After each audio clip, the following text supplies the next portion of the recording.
আমরা দেখেছি যে জামাত ইসলামের সেক্রেটারি জেনারেল মিয়া গোলাম পরোয়ার ভাই তিনি মন্তব্য করেছেন।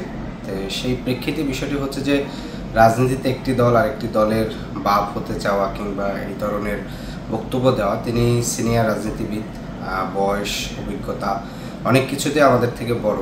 ফলে এই ধরনের বক্তব্যটা অনেক সময় রাজনৈতিক অসৌজন্যতাকে ছাড়িয়ে অসদাচরণের মতন হয়ে থাকে। দ্বিতীয়ত বিষয় হচ্ছে যে একটা গণ অভ্যুত্থান হচ্ছে সকল রাজনৈতিক দলেরই অনেক ঊর্ধ্বে, এবং এনসিপির জন্ম হচ্ছে সেই গণ অভ্যুত্থানের প্রেক্ষাপটে, এবং তখন কিন্তু বৈষম্যবিরোধী ছাত্র আন্দোলনের ব্যানারেই সকল রাজনৈতিক দল সম্মিলিতভাবে আন্দোলন করেছে এবং তাদের নেতৃত্বে আন্দোলনটি করেছে।